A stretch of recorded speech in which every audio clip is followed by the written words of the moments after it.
ఇటువంటి పర్మిషన్స్ ఉండకూడదు. ఇటువంటి దుర్మార్గానికి పాల్పడేది వాళ్ళు. ఇక త్రివిక్రమ్ వాడుకొని వదిలేశాడు. గురూజీపై మరోసారి రెచ్చిపోయిన పూనం నా జీవితాన్ని నాశనం చేశాడు. అతని వల్ల నా అందం ఆరోగ్యం నాశనమయ్యాయి. నా ఫిర్యాదును మా పట్టించుకోవట్లేదు. త్రివిక్రమ్ను ఎందుకు ప్రశ్నించలేదని ట్వీట్. మా దగ్గర ఎలాంటి ఫిర్యాదులు లేవు. పూనం ట్వీట్ పైన మా సభ్యుడు శివబాలాజీ స్పందన. నేను కంప్లైంట్ ఇచ్చానంటూ పూనం రిప్లై. ఇక మాజీ హీరోయిన్ పూనం కౌర్ తరచూ గురువు అంటూ ఆరోపణలు చేస్తూ వస్తోంది. తన జీవితాన్ని నాశనం చేశాడని, వాడుకొని వదిలేశాడని, లైఫ్ ఇస్తానని మోసం చేశాడని, ప్రెగ్నెన్సీ కూడా చేశారంటూ పదే పదే ఆమె ఆరోపణలు చేస్తున్న విషయం తెలిసిందే. ఈ నేపథ్యంలో దర్శకుడు త్రివిక్రమ్ పైన ఆదివారం నాడు ట్విట్టర్ వేదికగా ఆమె మరోసారి సంచలన ఆరోపణలు చేశారు. త్రివిక్రమ్ శ్రీనివాస్ పై తను ఇచ్చినటువంటి ఫిర్యాదుని మా మూవీ ఆర్టిస్ట్ అసోసియేషన్ పట్టించుకోవడం లేదంటూ ఆమె ట్వీట్ చేశారు. దర్శకుడు త్రివిక్రమ్ శ్రీనివాస్ పై మా అసోసియేషన్లో ఫిర్యాదు చేసి చాలా కాలం అవుతోంది. ఇప్పటి వరకు ఎలాంటి చర్య తీసుకోలేదు.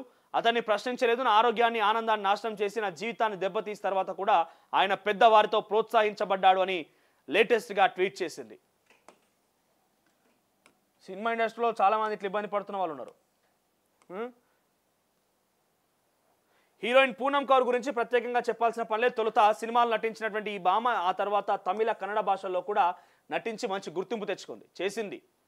చేసింది తక్కువ సినిమాలే అయినప్పటికీ తన గ్లామర్తో తెలుగు ప్రేక్షకుల గుండెలు నిలిచిపోయింది. గత కొంతకాలంగా సినిమాలకు దూరంగా ఉన్న ఈ భామ సోషల్ మీడియాలో మాత్రం యాక్టివ్గానే ఉంటుంది. తన వ్యక్తిగత విషయాలను ఎప్పటికప్పుడు తన సోషల్ మీడియా ద్వారా అభిమానులకు తెలియజేస్తుంటుంది. అయితే హీరో పవన్ కళ్యాణ్, దర్శకుడు త్రివిక్రమ్పై అవకాశం చిక్కినప్పుడల్లా ట్విట్టర్ వేదికగా ఆవిడ ఇటువంటి ట్వీట్లు చేస్తూనే ఉంటారు. వీరి మధ్య ఏం జరిగిందో క్లారిటీ లేకపోయినప్పటికీ గతంలో పలుమార్లు త్రివిక్రమ్పై పూనం కౌర్ అనేక సందర్భాల్లో కూడా ఇటువంటి ట్వీట్లే చేశారు. నాకు త్రివిక్రమ్ చెడు స్వభావం గురించి తెలుసు. అలాగే అతన్ని సపోర్ట్ చేసే వ్యక్తుల గురించి కూడా తెలుసు. మేల్ ఈగోల గురించి కూడా తెలుసు.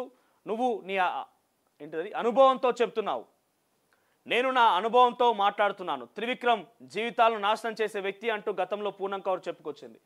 సో ఇటువంటి చర్యలు వెంటనే ఏమైనా ఉంటే చాలామంది పాపం ఇప్పుడు ఇక్కడ పూనం కౌర్ బహిరంగంగా బయటికి మనకు ఫోటో ఆమె ట్వీట్ ద్వారా అర్థమవుతుంది. కానీ ఇంకా చెప్పకుండా ఒత్తిడిలోనే వారు చాలామంది ఉన్నారు. ఇంకా ఇలా బయటికి చెప్పకుండా లోపల మగ్గిపోయే వాళ్ళు చాలామంది ఉన్నారు. ఈ సంస్కృతి ఇంకా ఈ మధ్య కాలంలో తెలంగాణ జానపదాలకు సంబంధించి ఫోక్ ఇండస్ట్రీ ఏదైతే ఒకటి సపరేట్గా ఒక ఇండస్ట్రీగా మారిపోయిందో ఫోక్ సాంగ్స్ అనేది అందులో కూడా చేరింది.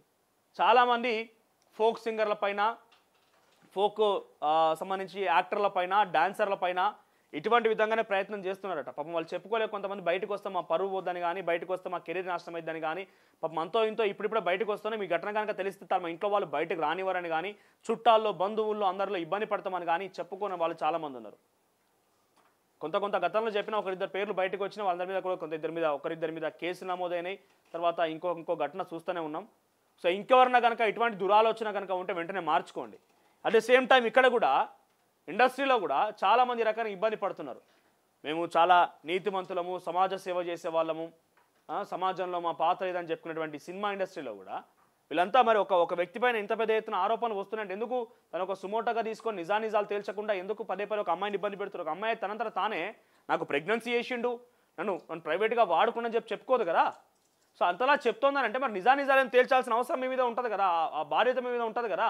మరి ఆ బాధ్యతను విస్మరించి మాకు రాలేదని చెప్పడంలో కొంత ఆశ్చర్యం వేస్తోంది.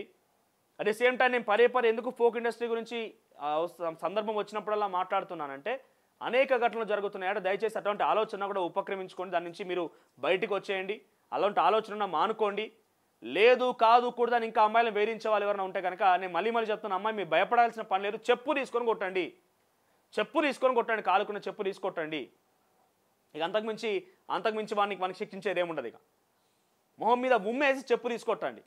ఇక మీకు అంత ధైర్యం లేదనుకుంటే మీ డీటెయిల్స్ ఎక్కడా కూడా బయటికి రావు, పోలీసులకు కంప్లైంట్ ఇవ్వండి. పోలీసులు చట్టరీత్యా చర్యలు తీసుకుంటారు. లేదు కాదు కూడదు అనుకుంటే డెఫినెట్గా తొలి వెలుగు మీకు అండగా ఉంటుంది.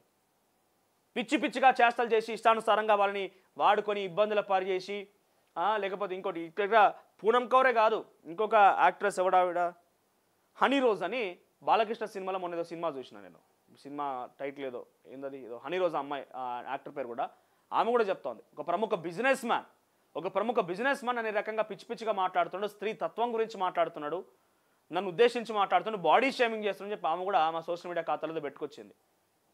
సో నేనేమంటున్నా అంటే ఇటువంటి ఉపేక్షించకండి దయచేసి. మీరు బయటకు వచ్చి క్వశ్చన్ చేస్తే ఇలా భర్తం పట్టవచ్చు. లేదు మీకు కాదు కూడదు మా పేరు బయట రావద్దు అనుకుంటే పోలీసులకు చాలా కాన్ఫిడెన్షియల్గా ఉంచమని చెప్పి వాళ్ళకి ఫిర్యాదు చేయండి. బయటకు మీ పేరు రాకుండా చూడండి. అంతకు మించి కాదనుకుంటే మీరు కొంత జాగ్రత్త పడి వాళ్ళని చెప్పుతో కొట్టడమే నయం. అంతకు మించి ఏముండదు. ఎవరిని శిక్షించకుండా డైరెక్ట్ చెప్పుతో కొడితే ఏంటంటే వాళ్ళని కొట్టినట్టుగా ఉంటుంది. నీ ధైర్యాన్ని మెచ్చుకుంటారు, ఇంకొకరు ఇన్స్పిరేషన్గా తీసుకుంటారు. ఇంకా లవర్స్ ఇకపై రొమాన్స్